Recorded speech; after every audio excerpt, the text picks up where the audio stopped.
All right, so the UFC 325 card just wrapped up literally like less than 15 minutes ago. So I was going to go ahead and make the recap video right now. Might not upload it till tomorrow morning, but we'll see. So, yeah, I just streamed the last 4 fights. I watched the entire card. It was a very good card. I think it was better than the UFC 324 card. They were both really good cards, obviously. A lot of really not great moments happened in this card. I'm going to specifically be going over the last 4 fights and recapping that. And yeah, just giving my breakdown. So, yeah, break down the last 4 fights. I got main event right, co-main event right, missed third fight. I went 3 for 4 today. That's a good pick because I only count the fights I predicted, the ones that I broke down and predicted in the prediction video. So I went 3 for 4. That's a good 75% ratio. So let's just start the main event. It just ended. Alexander Volkanovski versus Diego Lopes 2. Okay, just finished it. So this was a decent fight. I think as far as entertainment goes, the first fight was better. Yeah. So I'm very disappointed in Diego Lopes. That man did not learn from his mistakes in the first fight. Did not improve really anything. The only thing he did was get worse. He was way more cautious, which is good to be more cautious. But he was way overcautious. Like, this man was not throwing anything, especially in the first 2 rounds. He didn't start getting opened up till like the third round. Now, the thing is, Volk wasn't throwing quite as much as he should have been either, but he was reacting well and responding to everything and not taking much damage, so he was doing enough to get by and win the rounds. Still made this fight closer than it should be. It's a little weird. Like, Lopes, they actually both fought worse than they did the first time they fought each other, but the difference is this fight was actually closer than the first one, in my opinion.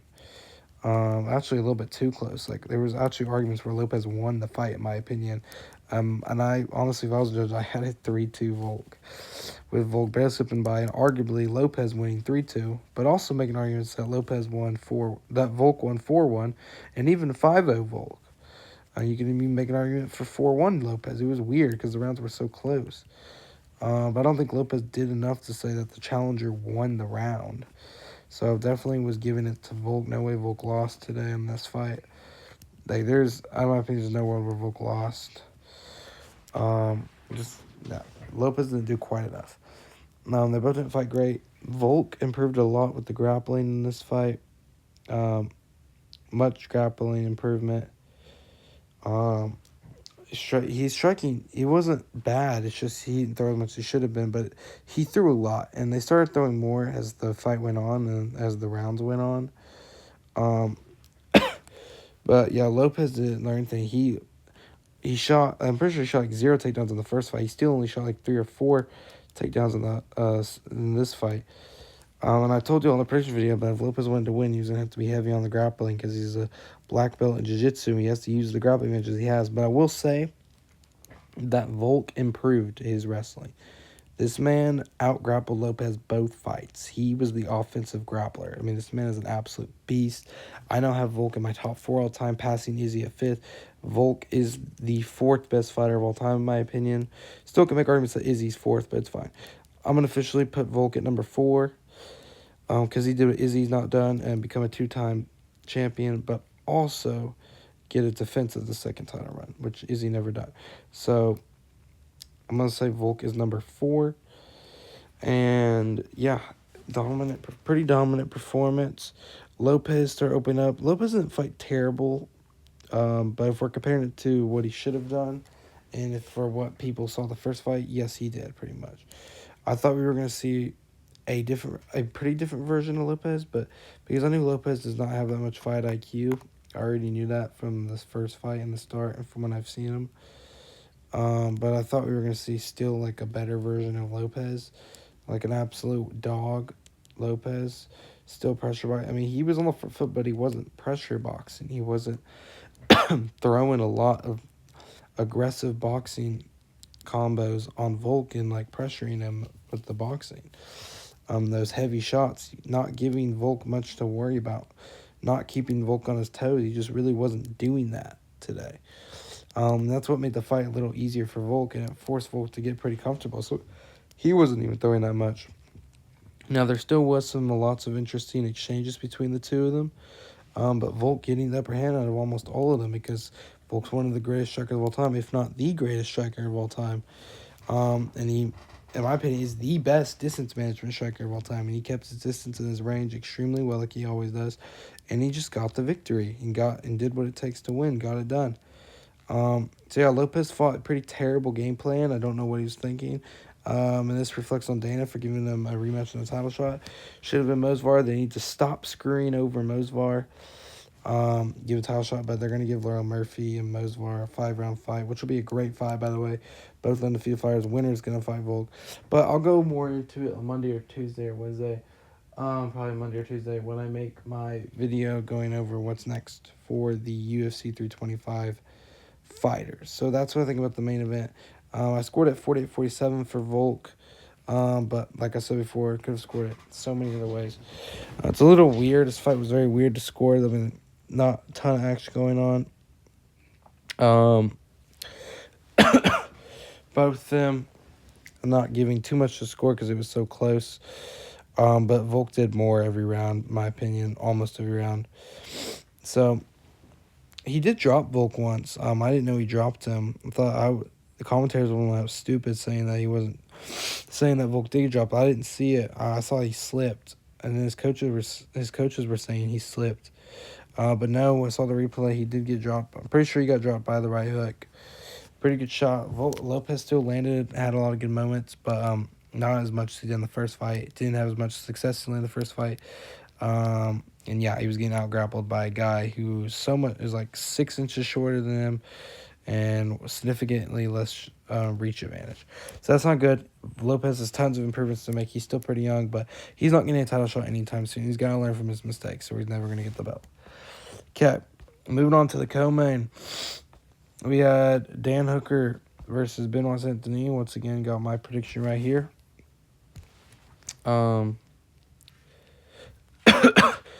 So, yeah, Benoit Saint-Denis won. This was probably my opinion fight of the night. They obviously had announced that. Yeah, they're probably announcing like right now as I'm making this video.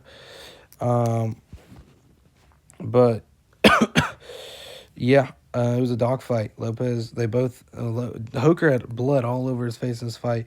BSD had a purple eye, and he's got some cuts and bruises everywhere. It was a pretty close fight up until the second round. First round was pretty close. I gave the round to BSD due to the wrestling. They were both striking each other. Hooker was laying big shots. But in the second round, the wrestling was the difference, and BSD took him down and was just absolutely beating the crap out of him with these elbows, big elbow shots, big ground and pound, just cutting Hooker's face open. Very nearly tapped him out with an arm triangle choke. I actually thought he was going to go to sleep or he was going to tap out. His face was turning purple and he was just looking like he was done. But props to Hooker for getting out of it. There were several dangerous guillotine attempts from Hooker where I thought he could very nearly submit BSD. Had lots of good shots on BSD. Actually was changing my mind thinking Hooker was going to win during the first round. But no, I actually remember predicting that Hooker was probably going to start off really fast and strong and probably win the first round against BSD, and BSD wins the last two. Or just Hooker winning the first, 2 to 2.5 minutes of the fight in the first round, because BSD is typically a little bit slower starting out, and he's just a lot slower in general. I thought that might have been a little bit of an issue, but no, BSD never gave up, never looked bad. Like, he stuck to his game plan from the beginning and just kept bulldozing through and pushing through Dan Hooker, which is very impressive. Do that to a absolute dog and warrior like Dan Hooker. There's no such thing as a boring fight when it comes to a Dan Hooker fight. So, this was a great fight. I'm proud of Benoit Saint-Denis, proud of myself for getting the victory, and because I got the victory, I predicted he would win this fight, and a lot of people predicted Hooker would win this fight. So, Good job, Santini. He was absolutely destroying him, knocked him out second round TKO. He just couldn't defend himself anymore. His face was completely blooded up. His hair was literally red, full up of his blood. Not the first time that's happened for him before. He's been in so many wars. But yeah, it was an absolute war. Good job to Benoit Santini. This man is a top 5 lightweight now. I think he should fight the winner of Max Holloway and Charles Oliveira next month. But I'll go more deep into that in my video that I'll make in a couple days. That's all I think about that. Good job, BSD. Now this fight. Rafael Fiziev versus Mauricio Ruffy. This was not the way that I thought this fight was going to go. And I missed this fight. Got the prediction wrong. So, yeah. Mauricio Ruffy neither of them looked really good at all in the first round of this fight. They both were barely throwing. I thought this was going to be an absolute war. This was my pick to win fight of the night also. So I definitely got that wrong, I think. Still, the fight wasn't looking that great in the second round. They just both weren't throwing a lot. I thought Fiziev was going to go right through him and start just putting his hands on him, going crazy. And Ruffy, I figured Ruffy kind of fought the way I thought he would. I figured that Ruffy was not going to throw a lot, and he was just going to be waiting to time a knockout that he was never going to get on someone like Ruffy, and he was just going to lose on points. And I thought Ruffy would land a lot of big shots, but Fiziev would land more, dropping him multiple times, maybe getting a finish, and just being a bloodbath. But no, Ruffy waited, timed a shot, and then he got a knockout win. Knocked him out in the second round. It was a great win. So, yeah, Ruffy's going to be in the top 10 now for lightweight. Fiziev, this is not good for him. He's not on a 2-fight losing streak. He needs to learn to gain some fight IQ. You got to throw in someone like this. Can't, let a dangerous knockout artist like Mauricio Ruffy from the Fighting Nerds time his shot and get that knockout. You got to pressure him, make him uncomfortable. He just did not do that. I mean, he was on the front foot. He just didn't throw enough to make him uncomfortable. So that was the issue with him, and he just couldn't get it done. He was nowhere near the fight I thought it was going to be. So thank you, Rafael Fiziev, for messing up my perfect prediction list. All right, and then the last fight that I broke down predicted, Tai Tuivasa versus Talisman Teixeira. Yeah, both these guys suck. They really suck. They're not good at all. I thought Teixeira was a lot better than this, but apparently not. Yeah, by the third round, these guys were literally embarrassing themselves. They were so exhausted, barely throwing anything. They were literally just clinching, both of them for dear life, not even moving. Literally just sitting there, not even throwing. Mark Goddard and the refs just telling them to work, and they won't respond, not doing anything. Tai Tuivasa is just a fat lard. Did not do anything. He had the chance to in the first 2 rounds, it was pretty close. Teixeira was just wrestling him because for some reason he just felt really uncomfortable to grapple with Teixeira. With Tuivasa. I keep getting their names wrong. I've been doing it the whole time. And Tuivasa kept pressuring him, throwing big shots and landing some good shots, so he'd immediately wrestle, and he was up. That was enough to have Teixeira up the 2 rounds, pretty much what he was doing the first 3 rounds. In the third round, he rocks Teixeira bad, Tuivasa does, drops him multiple times, has him wobbling across the octagon, backing up for dear life. And then Tuivasa, and then you can see Teixeira noticeably just gasping for air. He's completely out of stamina without doing that much. He was just grappling, which takes stamina, I understand, but still. And then I see Tuivasa, who's in the same state as him from just throwing so many shots. But really, it was embarrassing that they're both that bad out of shape. Very embarrassing. Literally, Tuivasa had 7 opportunities to finish Teixeira. He literally just handed him this win because Teixeira was up 2-0 going into the third round, and he just let Tuivasa, and he just let Teixeira steal it at the end when he had so many chances to finish him in the third round. It was pretty angry to watch.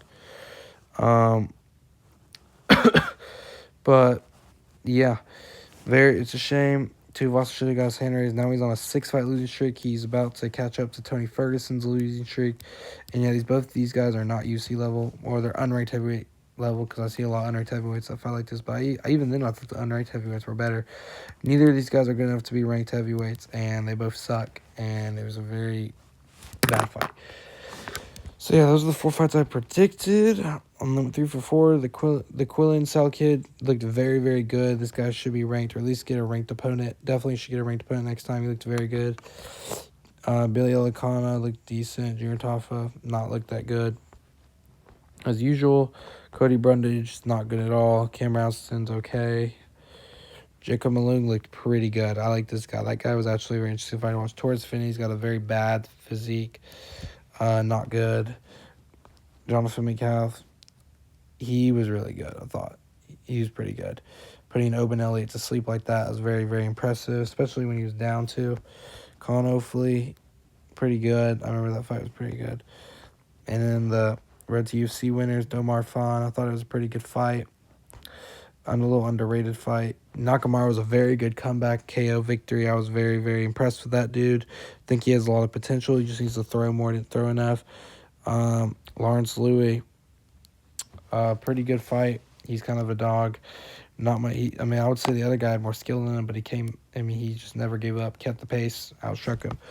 Overall, I thought it was a very good card. I don't think they've announced the fight or not yet, have they? I don't know if there's a way to refresh it or something.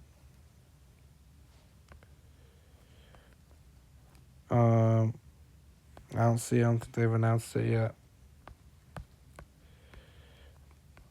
No, they haven't, but yeah, that's going to wrap it up for this video. Hope you all enjoy it. Official UFC 325 recap. Thought it was a great card. Make sure to like, subscribe, turn on notifications if you're new to the channel, and yeah, I will see you guys in the next one.